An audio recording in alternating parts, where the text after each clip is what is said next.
찬송가 251장입니다.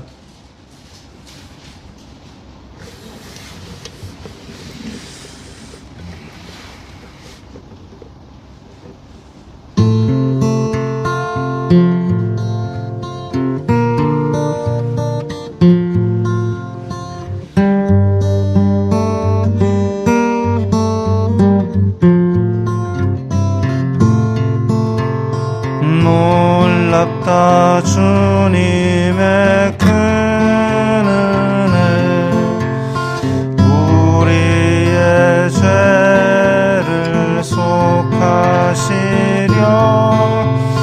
갈보리 십자가 위에서 어린 양 보혈을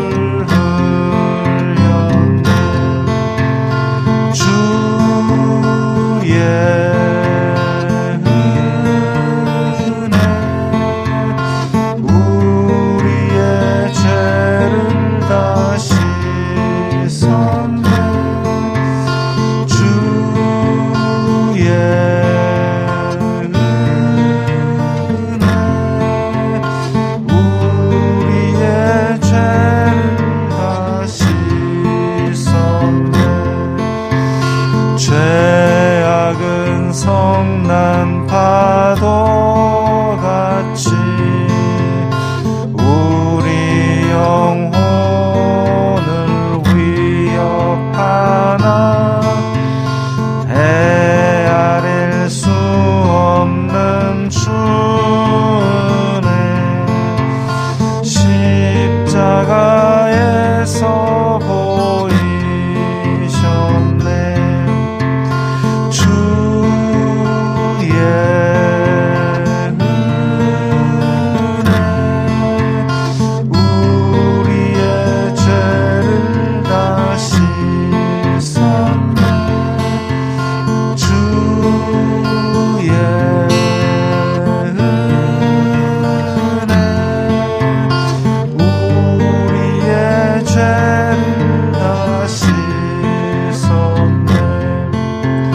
죄악에 물든 영혼들을 주께서 피로 씻으시네. 지금도 흐르는 그 피에 눈보다 더 희게 씻으라.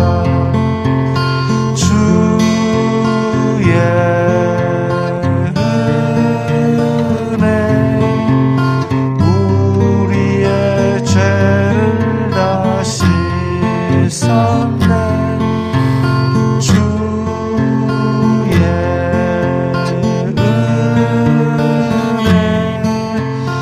우리의 죄를 다 씻었네. 비할 수 없는 그 은혜를 믿는 자에게 거저 주네. 형제여 주 앞에 나와서 더 지체 말고 곧 받으라. 주의 은혜, 우리의 죄를 다 씻었네. 주의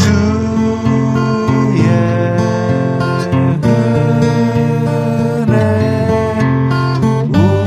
우리의 죄를 다 씻었네.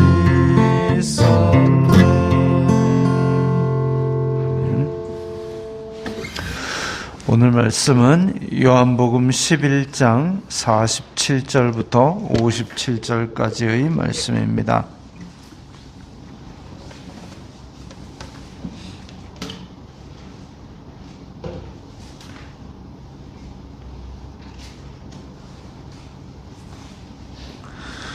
요한복음 11장 47절부터 57절까지의 말씀 함께 읽겠습니다. 이에 대제사장들과 바리새인들이 공회를 모으고 이르되 이 사람이 많은 표적을 행하니 우리가 어떻게 하겠느냐?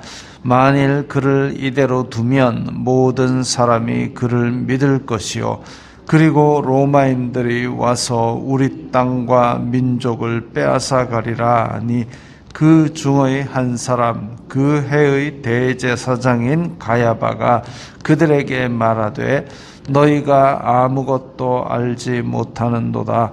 한 사람이 백성을 위하여 죽어서 온 민족이 망하지 않게 되는 것이 너희에게 유익한 줄을 생각하지 아니하는도다 하였으니 이 말은 스스로 함이 아니요 그 해의 대제사장이므로 예수님께서 그 민족을 위하시고 또 그 민족만 위할 뿐 아니라 흩어진 하나님의 자녀를 모아 하나가 되게 하기 위하여 죽으실 것을 미리 말함이로라. 이 날부터는 그들이 예수님을 죽이려고 모의하니라. 그러므로 예수님께서 다시 유대인 가운데 드러나게 다니지 아니하시고 거기를 떠나 빈들 가까운 곳인 에브라임이라는 동네에 가서 제자들과 함께 거기 머무르시니라.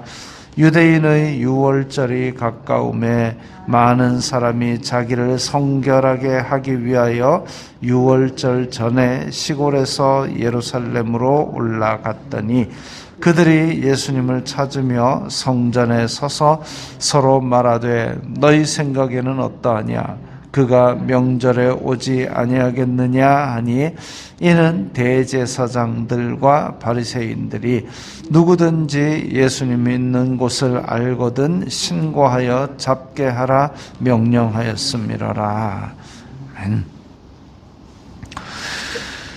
예수님께서 죽은 나사로를 살리신 이야기가 대제사장과 바리새인들에게 들어가니까 죽은 사람이 살아났으면은 이건 하나님이 아니고는 할 수 없는 일이다. 진짜 저분은 하나님께서 보내신 메시아인가 보다. 이렇게 가는 것이 마땅한데 그런데 대제사장과 바리새인들은 오히려 예수님을 경계하고 있습니다. 공회를 모으고, 공회 이러면 우리나라의 이제 국회 정도 되는 그런 역할을 하는 기관입니다. 그래서 유대인 민족의 지도자들이 다 모이는 그런 회의인데 거기에서 무슨 얘기를 하느냐면 이 사람이 많은 표적을 행하니 우리가 어떻게 하겠느냐. 단지 나사로만 살린 게 아니라 단지 나사로만 살렸으면 어떻게 우연히 어쩌다가 한번 그런 일이 있다라고 얘기할 수 있겠지만 그 이전에 나면서부터 못 보는 사람도 보게 하고 수많은 병자를 치유하시고 이런 것들이 다 보고가 돼가지고 기적이 너무 많이 일어난다. 그럼 기적이 이렇게 많이 일어나면 진짜 이거 하나님께서 보내신 분이 아닌가 그렇게 생각하는 것이 어찌 보면 대제사장과 바리새인들 정도라면 당연한 일 아니겠습니까? 성경을 잘 알고 하나님께 제사 드리는 이런 사람들이라면 진짜 하나님께서 보내신 분이 오셨는가 보다. 그러면 그런 의문이 들죠.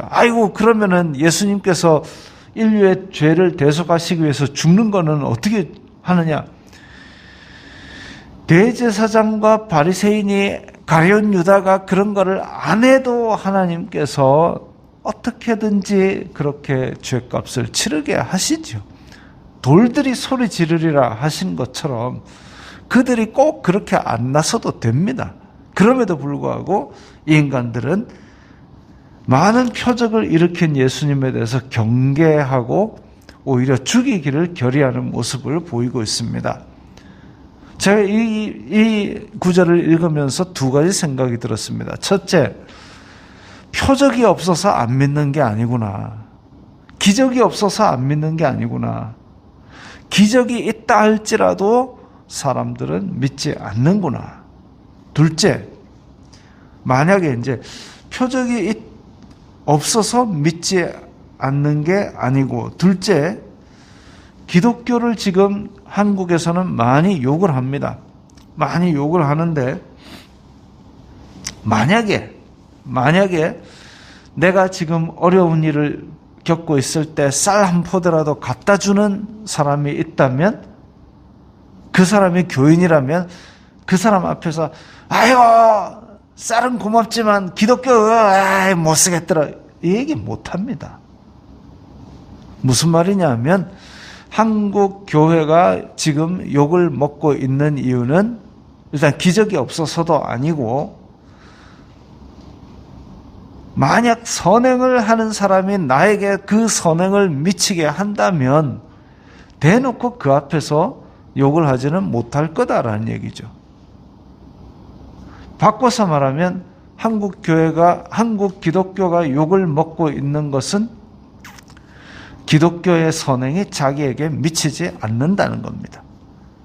그렇게 서슬퍼런 대제사장과 바리새인이 그 나면서부터 눈 못 보는 사람한테 야, 너 누가 그랬어? 출교할 거야! 이랬을 때 그 사람이 죄인인지 아닌지 모르겠지만 나는 내 눈을 떴소! 라고 얘기를 했던 것처럼, 만약 선행을 하는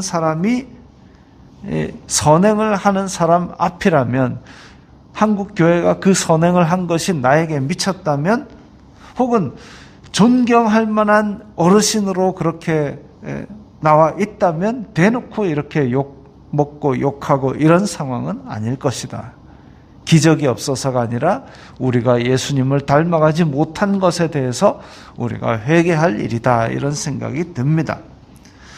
어쨌든 이런 복잡한 와중에도, 또 바리새인과 대제사장들이 이렇게 하는 와중에도 하나님의 뜻은 하나하나 차곡차곡 이루어지고 있다는 것이죠. 자, 근데 48절에 보면 이대로 두면 모든 사람이 그를 믿을 것이요. 믿으면 안 됩니까? 이렇게 많은 기적을 일으키고, 왜냐하면 유대인들은 지금 한 400년 정도, 말라기 이후에 400년 정도 하나님의 침묵기라는 끔찍한 기간을 겪었습니다. 하나님의 백성이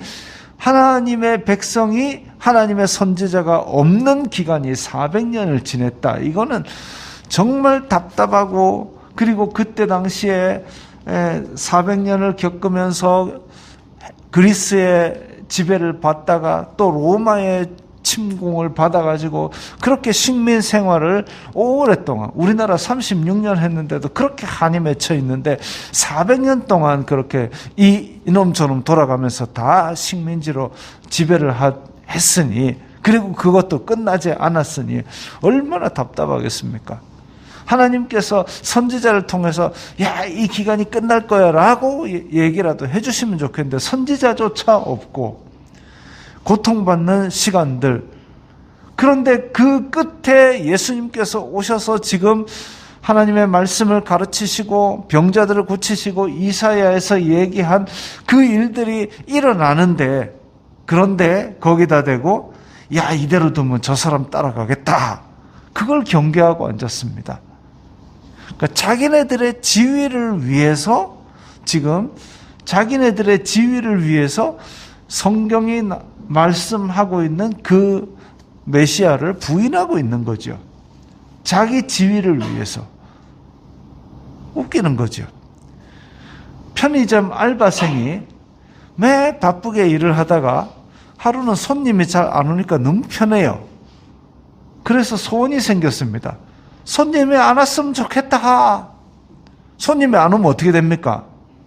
문을 닫아요. 그겁니다. 대제사장과 바리새인이 내가 편했으면 좋겠다. 내가 지금 이렇게 백성들로부터 주목받고 존경받고 있는데, 그걸 위해서 말씀이 이야기하고 있는 메시아를 부인하고 있는 겁니다. 마치 편의점 알바가 손님 안 왔으면 좋겠다라고 하는 거랑 똑같습니다. 시스템을 망쳐먹으면 안 되죠. 하나님께서 정해진 그 율법 안에서 바리새인이 있고 서기관이 있고 대제사장이 있는 건데, 근데 그 하나님의 말씀으로 대제사장의 자리에 있으면서 하나님의 말씀이 얘기하는 메시아를 부인하고 있다. 참, 게다가 로마인들이 와서 우리 땅과 민족을 빼앗아 가리라 이 얘기도 합니다. 뜬금없이 이 얘기가 나온 게 아닙니다. 이 얘기가 이제 그 400년 동안 하나님이 침묵하시던 기간 중에 한 번 유대인들이 자기 왕조를 형성한 게 있습니다. 전에 한번 말씀드린 것처럼 헬라인들이 그 시리아 왕 안티오쿠스 에피파네스가 예루살렘 성전을 정복하고 예루살렘 성전 안에 제우스 신상을 세우고 돼지 피를 뿌려가지고 제사를 지냈습니다. 그리고 사람들을 헬라화 시키려고 그랬어요. 우리나라도 옛날에 이름을 다 이렇게 막 창씨 개명하고 뭐 이런 거 했지 않습니까? 그것처럼 이제 유대인들의 헬라화 한다고 할례도 못 받게 하고 절기도 제사도 다 폐하고 그야말로 이제 그리스 사람처럼 지내라 이렇게 했는데, 그 예루살렘 근교에 있는 어떤 마을에서 그렇게 강요하려는 사람을 목을 쳐버리고 반란을 일으켰는데, 그 반란을 일으킨 마따디아스의 아들 또 마카비라는 영웅이 나타나서, 그래서 그걸 확 전국적으로 일으켜가지고 4대 동안 이렇게 왕조가 형성이 된 적이 있습니다. 어찌 보면 유대인들은 그걸 바라고 있는 것도 있죠. 그러니까 열심당이라는 무력으로 로마를 뒤집어 엎으려는, 우리나라를 치면 독립군도 있었고, 그 마카비가 한번 확 일어났기 때문에 이제 그 유대를 정복한 정복자들은 어떤 생각을 하면, 야, 이 반골들이 많은 나라 언제 또 들고 일어날지 모른다. 근데 1년에 3차 전국에서 유대인들이 예루살렘 성전으로 모이기도 합니다. 그렇게 모이게 되면 혹시 이것들이 또 반란을 일으킬까 싶어가지고 저 성전 위에 빨간 네모 땡땡땡땡 있죠. 거기가 바로 망대입니다. 성전보다 훨씬 높게 지어가지고, 그래서 성전에서 혹시나 소요가 일어날까 감시하는 거죠. 원래는 가이사랴에 주둔하던 로마 군인들이 이제 명절 때만 되면 1년에 3차 자기네들도 예루살렘 성전 쪽으로 올라와서 저 안토니오 망대라는 곳에서 위에서 지켜봅니다. 그래서 혹시나 소요가 일어날까. 근데 예수님께서 딱 와가지고 절기에 예루살렘에서 사람들 꽉 모아놓고 기적을 일으키고 와 이렇게 되면 이제 로마인들이 와서 땅과 민족을 빼앗아, 땅과 민족은 이미 뺏겼고 로마인들이 와서 지금 대제사장과 바리새인이 그나마 이 영향력을 미치던 것을 뺏어가고 그야말로 기득권을 다 뺏어가고 압제로 통치를 하게 될까 봐 그게 무서운 거죠. 그래서 대제사장 가야바가 얘기를 하는데 50절에 한 사람이 백성을 위하여 죽어서 온 민족이 망하지 않게 되는 것이 유익하다. 그러니까 예수님 하나 죽으면 다시 조용하게 우리 옛날의 삶으로 돌아갈 것이다. 그 얘기하고 있는 겁니다. 그 얘기라는 것은 곧 자기 대제사장으로의 지위를 유지하겠다는 얘기죠.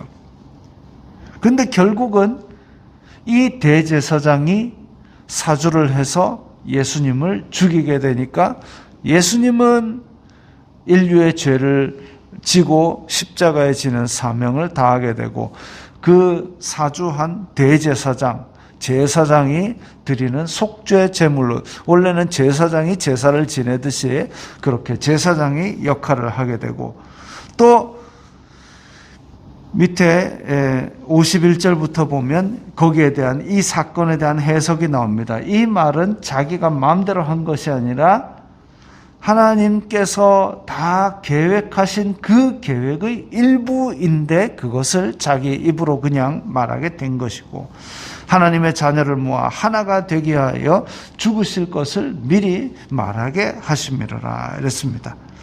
그래서 이렇게 인간이 죄를 짓는 와중에도 하나님께서는 그 거룩한 뜻을 하나하나 차곡차곡 이루어 가시고, 정말 그 답답한 대제사장과 바리새인 같은 죄인들은 머릿속으로 죄 지을 생각밖에 안 하고 있지만 그 가운데서도 하나님은 합력하여 선을 이루시고 있는 것이죠. 55절에 유대인들의 유월절이 가까우면 이제 명절이 돼서 사람들이 몰려오려고 그럽니다. 그런데 여기에 대제사장과 바리새인들은 예수님을 잡아 죽일 준비를 다 해가지고 신고해라. 드디어 이제 완전히 하나님과 척을 지는 이런 일들을 하게 됩니다. 그러면 하나님의 뜻을 이루기 위해서 우리도 때로는 죄를 지어야 될까요? 그렇지 않습니다. 돌들로도 사용하시는데 굳이 죄 짓는 데 사용될 필요가 뭐가 있을까요?